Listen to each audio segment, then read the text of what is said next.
The following program was produced by an independent community producer. The opinions expressed do not necessarily reflect those of the Weymouth Community Access staff or its board of directors. WCA, in compliance with FCC regulations, is prohibited from exercising control over the content of independent member-produced public access programming.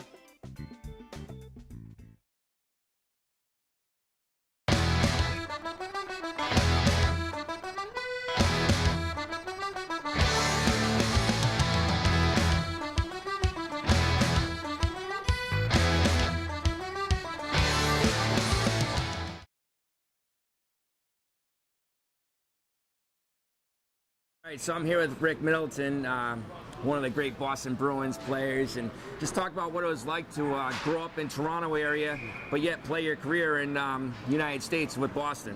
Well, you know, as a kid growing up in Toronto, of course, I was a Toronto Maple Leaf fan, and the last year they won the Stanley Cup was '67. They won 4 cups in the '60s, so I was a huge fan. But people say, "How come you're not a fan now?" I say, "Because I grew up." You know? Yeah, that's good. And I always dreamed of being a Maple Leaf until I got older. Then I was just certainly happy that I got drafted into the OHA Junior A League there with the Ottawa Generals. And then playing 2 years there, I was able to get into the NHL and be drafted.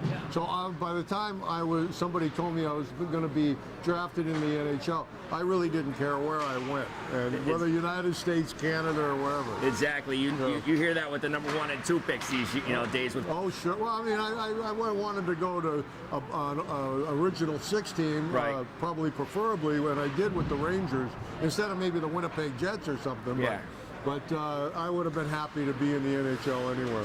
So obviously you like going home and playing at Toronto, Maple Leaf Garden, but what other places did you enjoy playing? Funny, growing up, I always dreamed of playing at Maple Leaf Gardens, and when I finally did, I did it in junior hockey because they had the Toronto Marlboros in the OHA, and I hated it. It was warm and stuffy, and I don't know what it was, but you just have a feeling on certain ice surfaces and certain rinks, and I never liked it from junior hockey on. Playing against the Leafs, I never liked it. I don't know, maybe because it was my hometown or whatever, but there were other rinks that I liked better. Well, what rinks were they? Well, even though we didn't win all that much, I love playing in the Montreal Forum because that people went there dressed up. It's a different crowd today, but in those days, people would go on Saturday nights dressed up, shirt and tie. It was a night out for them. And with the Montreal being the New York Yankees of hockey, they were very proud of their heritage, and they still are. But in those days, it was an older crowd, a different crowd, and they were kind of pompous because they were used to winning. And every time we would happen to win once in a while, they pat you on the back and say, "Good game, good game." But just the excitement of it, and then playing in the Stanley Cup there, or the 7th game of the semifinals, and I played in the Canada Cup there too, Canada Cup series. It's just awesome. And then you scored 988 points in your career, and that's 988 more points than I scored, and a lot of people scored. But so obviously you're proud of that. But what other things are you proud of?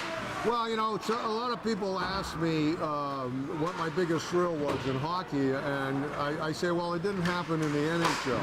In 2001, I got asked to be the head coach of the U.S. national sled hockey team.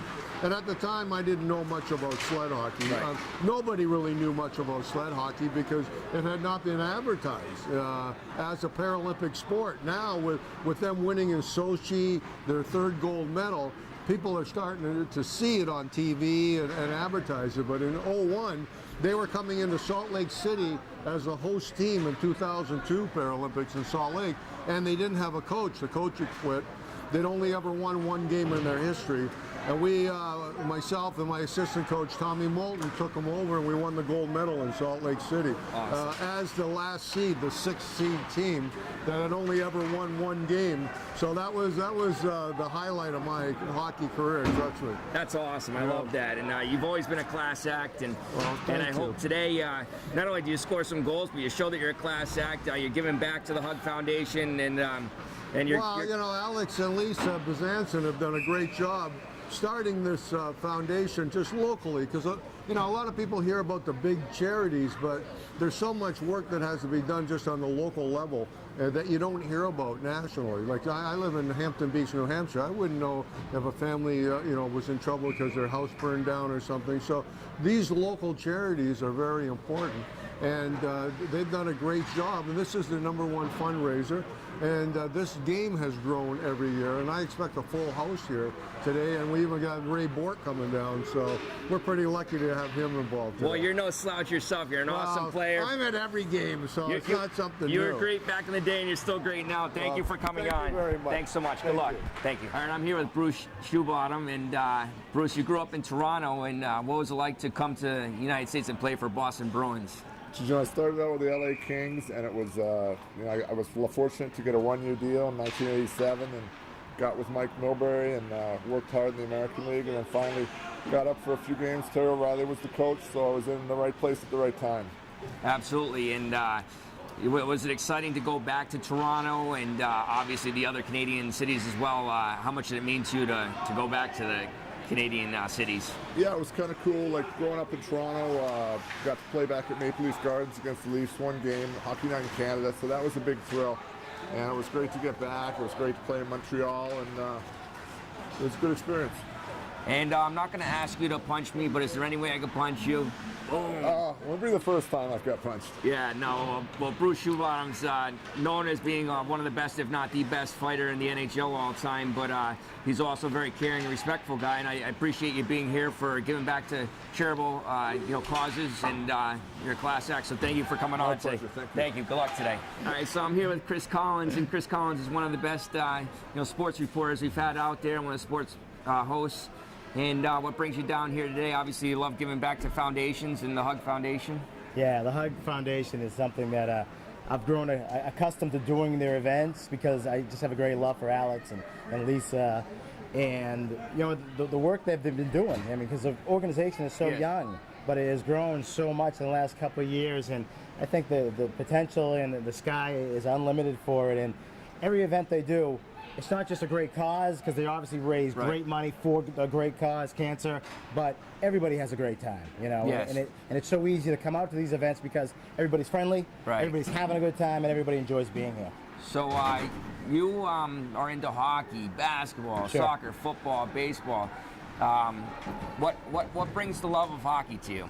Well, I grew up here. You know, I grew up in Peabody, so I think if you grow up in the Northeast, you love hockey because, you know, after the year, there's snow on the ground, there's ice on the ponds, and you know, I grew up with, you know, Crystal Lake and Devil's Ditch pond hockey, you know, right in the backyard, more or less. So hockey's always been a part of me growing up because I do come from this area. So I don't have to fake it. A lot of times you go somewhere, you kind of have to fake talking about a sport where you might not love or might not have an interest or any particular knowledge about. Growing up here makes it very easy to love the game. Well, I think you're a class act, not only what you do with television and giving back to charity and so forth, but there's plenty of huge foundations out there where you get your picture in the paper and so forth. You look like a superstar celebrity.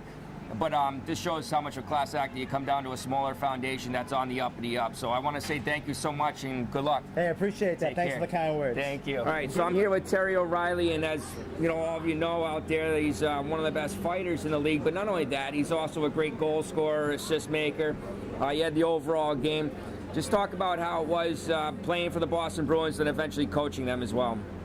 Well, it was. I can't tell you how much fun it was. I really enjoyed it. When I think back, it went very quickly though. It passes quickly. 12 years, and well, I was drafted in 1971 and played 1 year with their farm team, and then came up until 1985. Coached 86, 87, 88. A lot of great memories. That's about it. Yeah, a lot of players say they love playing for you because, I mean, we all know that you're an outstanding player, you know, one of the best all time and so forth, but a lot of players really enjoyed playing for you. They actually said they'd rather play for you than Mike Milbury, but you don't have to answer to that question. So what are you doing in your spare time these days? Playing alumni events.